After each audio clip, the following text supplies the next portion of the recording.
In a city where an estimated 60% rent, Dallas leaders knew demand for rental assistance would be strong.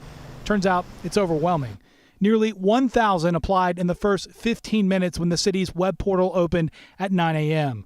Before 10, the city posted on social channels the volume was so high the assistance application is intermittently unavailable. By 3 p.m., the number of applications soared to over 13,000. I think the huge concern that we have is that it seems like there's way more need than there's going to be money. Sandy Rollins heads up the Texas Tenants Union, which helped some renters apply on Monday. Dallas put $13.7 million into the program, which comes as part of relief from the CARES Act Congress passed last month.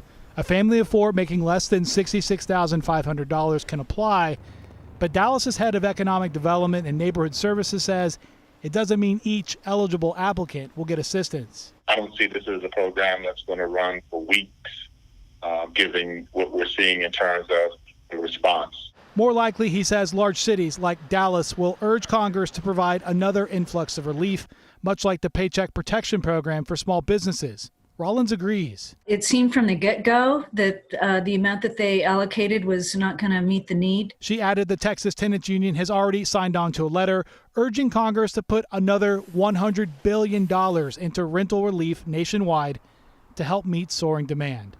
In Dallas, I'm David Goins.